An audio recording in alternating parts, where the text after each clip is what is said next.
In this video, I want to talk about taking responsibility for your landscaping business in order to make it grow, just general, be more successful. But I want to say it in a specific way. So this is especially for new guys who are frustrated. If maybe it's your first year in the business, you're trying to get off of the ground, or maybe you've been going for a full year and it's still not working, and you're trying everything and you feel like you're just getting cutthroat, you're not making any money, you're freaking out. I totally get it, and I've been there. So here's a really powerful thing that really helped change things for me. And I still go through crap every day. Everybody has good days and bad days.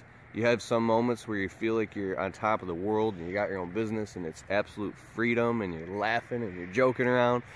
And then maybe in the very same day you're like, oh my God, I'm stuck in a gauntlet, right? It's totally normal. If you were to go look inside, you know, different businesses that look successful and great on the outside, or maybe your buddy's business or someone you know, or they look like it's, dude, you go inside of that business for a week, and my mentor William was telling me this just today. You go see the problems that go on in other people's businesses for what they really are. You'd be like, oh, I guess my business is no different, or not that bad. But here's one thing that really helped me. I started taking responsibility when things weren't going right in my business. Or Miko, hey, Miko, hey, Miko, hey, stop it, what are you doing? Damn it, man, he'll take off running, and he got sprayed by a skunk last summer. And you be good. He runs after those skunks, dude. Now I gotta make sure I don't step in dog poop. Jesus, give me a second.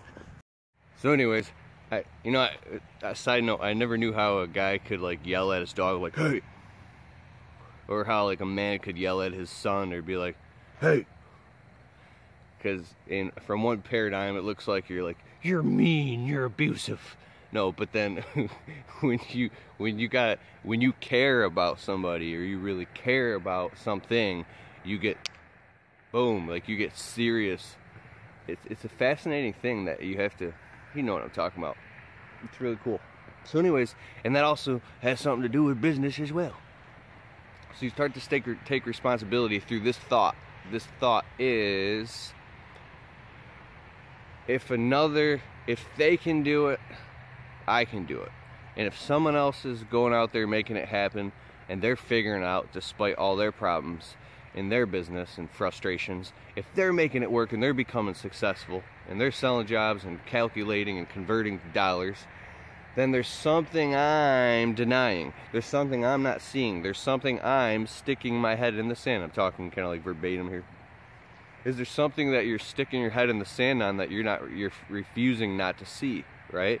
Because if you just talk about how hard it is and you're not looking at it from a different angle, then you're always going to be stuck. So if some other man can do it who's no better than you, or some other man who's at the helm of his company can figure out how to make the phone ring and sell jobs, get those jobs done, and get money, so to speak, then you can too. And it's just that you're refusing to do it, or refusing to, oh, but you don't understand, Keith, this area I live in. Well, go sell jobs in a higher income, richer, higher class area that's outside of your city. Stop doing jobs in whatever part of the city there is no money and complaining about it if you're fishing in the wrong pond.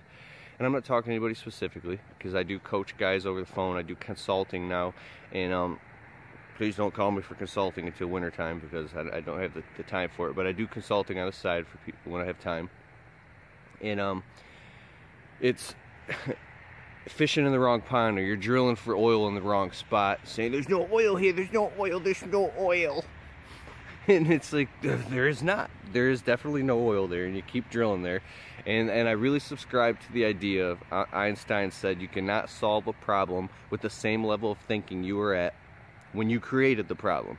You have to rise to a new or higher level of thinking, or go think somewhere else, because you're going to keep getting the same result over and over and over. If you keep doing the same things, you keep getting the same result, right? That's the definition of insanity, and everybody knows that. And if you really think about that, where in your business are you doing the same thing and getting the same result and it's crap? Dude, you gotta stop doing that. And and think about this. My buddy Jeff, my mentor now, he said something phenomenal on the phone to me. He's like, Keith, and he is wildly successful compared to most people I know. And he said, Keith, you're already failing. We're already failing. We're already losing, right? If you look at it from that way, it'd be like, dude, you're already failing. So you might as well go do something. You might as well take chances and risks because you're already failing. You're already failing. You're already, so go out and just try different shit, man, because you really got nothing to lose. And it's easy for me to sit here and talk about it, but I really have done the thing. I really was at rock bottom, running around with eviction notices and complete anxiety, and I still get anxiety every day. Yes. But you got to go out and try different stuff. Here's one little tactic. Expand your services a little bit. If you're just doing one thing like cutting grass, we'll start pulling weeds and start trimming shrubs, start cleaning out gutters, and maybe start cleaning windows, or start doing those drain tiles, or what I was calling French drains. Start installing decorative stone and offering mulch. If you got a customer, you do grass, and they seem like they make good money, or it's a big house, start pointing out things to them that need to be done. Milk that client for all that it's worth and create the most value for them. Get rid of the clients that are too far away and you can't cut their grass because it costs you more damn money to cut the lawn because it's too far, and you were hoping you'd get more lawns in that area. I believe that there's a lot more money in your client base than you think there is, and just trying to get new clients all the time might not be the answer. Getting rid of clients that are really aggravating and low paying. Like my first year, the second year, I got rid of my bottom 30% of low paying annoying clients and got a new 30%. Actually like a new 60% because it keeps growing 30% every year or whatever. And my profit margin is only 28%. Okay, an average business is 20% or something. Mine's 28% after taxes and insurance and breakdowns and flat tires and all that crap. So my closing rate is 60%. It used to be I'd sell 10 out of 10 jobs, and I realized it was because my price was so damn low. Then I was selling 9 out of 10 jobs. So I'm selling 9 out of 10 jobs. Yeah, and I was broke because my prices were too low. Then it's all the way down to like I sell 6 out of 10 jobs, 5 out of 10 jobs, sometimes only 4 out of 10 jobs, because you got to keep raising your prices to the point when a customer calls you on the phone, just by the tone of their voice, you're like, you get that gut feeling, you're like, this is not the person I want to even go give a quote to. They're going to run me around, they're going to hassle me, send me on a wild goose chase, and they're only price shopping, they want the lowest price. It's not your customer, man. Fight it. Nope. Oh, I'm sorry, we don't service that area. I know it's right around the block. We don't service this area. Gotta go by. And don't do it. You start getting that what's the word? Discernment. You start getting discernment, and you start really feeling out where there's more money at and saying no to where the money is not. Because that desperation, that part of your nervous system that's got you in fight or flight mode, because the system and culture we live in that's ran by money. I mean, the human brain wasn't designed to deal with all this crap and all this text message notifications and all the stuff we have to deal with. It's crazy. It absolutely is crazy.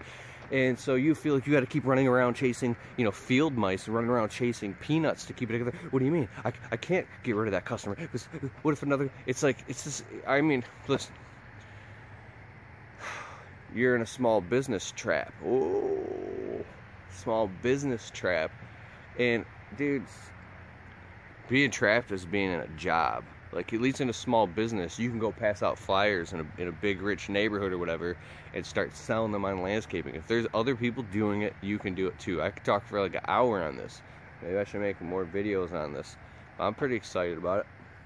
Okay, cool. I gotta end this video. I gotta go. It's like past midnight. Night video, right? Later.